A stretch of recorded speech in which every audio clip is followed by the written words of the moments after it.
दोस्तों legal and legal में एक बार फिर से आपका स्वागत है।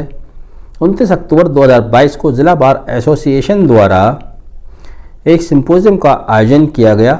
सिंपोजियम का विषय था filing, trial and defence in 138 negotiable instrument act 1881।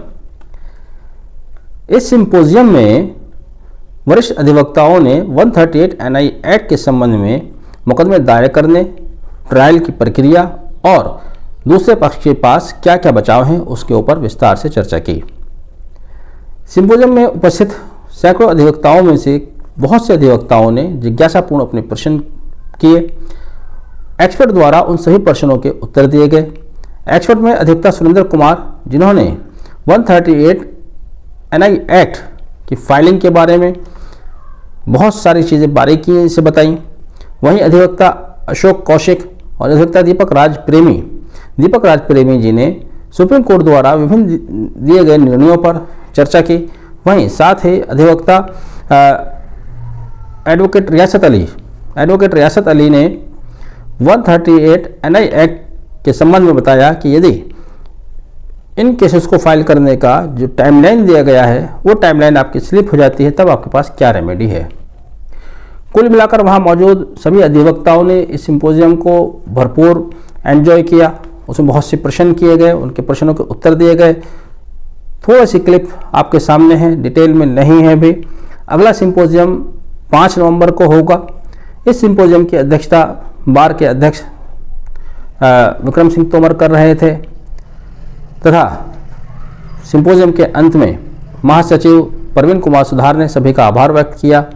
मंच पर उपस्थित रहे मिसबाउद्दीन सिद्दीकी जो कि पूर्व अध्यक्ष हैं, ADGC यासिर चौधरी जो कि वर्तमान में ADGC हैं, आनंद कश्यप पूर्व महामंत्री रह चुके हैं। आप इस सिंपोजियम के कुछ क्लिप्स देख सकते हैं जो मैंने आपके लिए अपलोड किए हैं। 90 दिन का उसका समय हो गया, यानी 3 महीने तक। तो हमारा वो वारंट जो है वो 3 महीने यानी 90 दिन तक वैलिड रहेगा। उसकी ड्यूरिंग पीरियड ऑफ वैलिडिटी हमें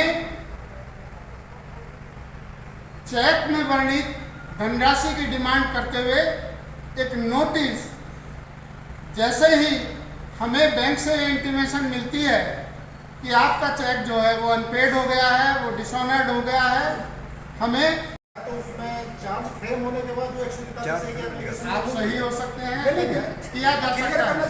नहीं, उसमें आता है कि उसमें बेल के बाद ही आप मूव कर सकते हैं। लेट डिसाइड दी कोर्ट, वो कोर्ट का पाला है कि कोर्ट उसे एंटरटेन करे या पहले चार्ज फ्रेम। अगर विदिन टाइम चेक माने टाइम का चेक का टाइम निकलेगा, उसके बाद हमारे पास क्या रेमेडी? उसके बाद हमारे पास वो, चूंकि वो लीगल वारंटी नहीं रहा, कोई रेमेडी नहीं है। 406 में नहीं है रेमेडी है, 142 की इसमें NI एक्ट में है। क्या मुझे बताना? 142 में भी हम बैठ जाओ आप बैठ जाओ आप आ जाए प्लीज। 142 स्पेसिफिक है इसके अंदर। 142 के एप्लीकेशन के तहत हम उसमें एप्लीकेशन दे सकते हैं कि इन कारणों से हम देर हो गए, डिले कंट्रोल तो 142 के तहत वो नोटिस के बारे में है, फाइलिंग के लिए है। फाइलिंग के बारे में, फाइलिंग के लिए आपने तो ये थोड़ी जानकारी चेक के बारे में तो मैं थोड़ा जानकारी थी कि हो सकता है उसने आपने स्पष्ट किया कि वो फाइलिंग के बारे में, लेकिन आपका सवाल मुझसे चेक के बारे में। देखो ये सब हम डिस्कशन आपस में बहुत अच्छी उसमें अपॉइंटमेंट होता है प्रोसिक्यूटर का।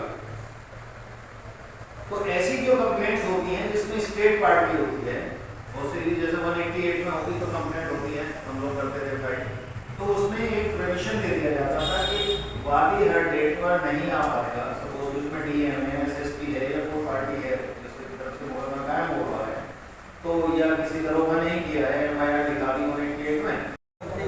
हाँ, इसको भी बता सही है। अब प्रोसिक्यूशन की तरफ से कंटिन्यू करने के लिए 256 में इन केस ऑफ डेथ जो है प्रोविजन प्रोवाइड किया है।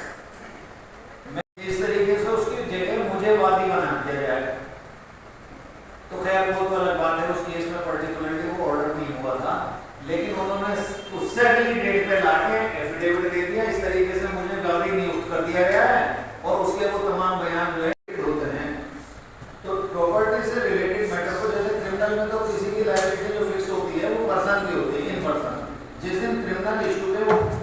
पर्सन जिसको दंडित किया जा सकता है वो जिंदा नहीं रहेगा, तो उसकी जो लायबिलिटी होगी वो कोई और कैरी ऑन उस पर नहीं हो सकती। लेकिन जहां पे संपत्ति का इशू है, क्योंकि ये पैसे का मैटर है, अगर उसकी डेथ होने के बावजूद भी इस कंप्लेंट को प्रोसीड करने के लिए आता है और उसमें जो है उसका जो एयर होता है जिसको उसकी प्रॉपर्टी ट्रांसमिट होनी होती है, तो अदालत उसके अगेंस्ट जो है उस उतने पार्ट के लिए वो इशू है